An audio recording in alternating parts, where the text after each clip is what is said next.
Counsel at ADF International in the United States. He's a former Legislative Counsel of the Texas Catholic Conference of Bishops, and he's a former Murphy Legal Fellow to the Permanent Observer Mission of the Holy See to the United Nations. Welcome, and the floor is yours.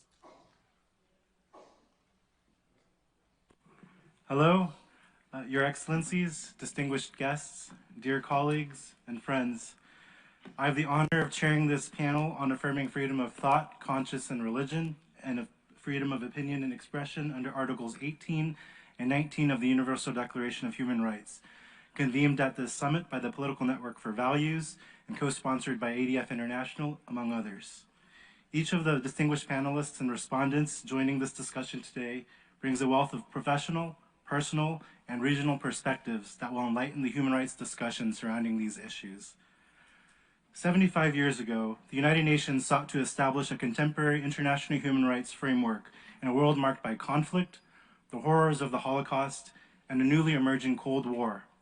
It was a marvelous achievement that the UDHR could even be agreed upon, as the drafters came from a variety of philosophical, theological, ideological, and political traditions.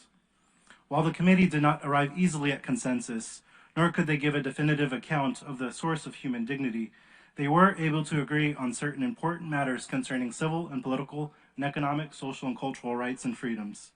In particular, Articles 18 and 19 are foundational, protecting the freedoms of thought, conscience, religion, and freedom of opinion and expression. The fact that freedom of opinion and expression follows freedom of thought, conscience, religion is no accident and is an implicit recognition of the complementary and integral nature of human rights.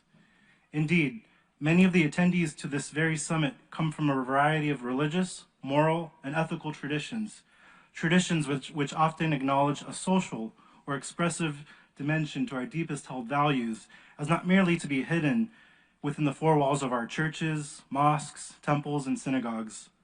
While these beliefs must be balanced with competing values in contemporary society, the International Covenant on Civil and Political Rights and the International Covenant on Economic, Social, and Cultural Rights, which are derived from the UDHR, set narrow limits on when such rights and freedoms may be derogated from.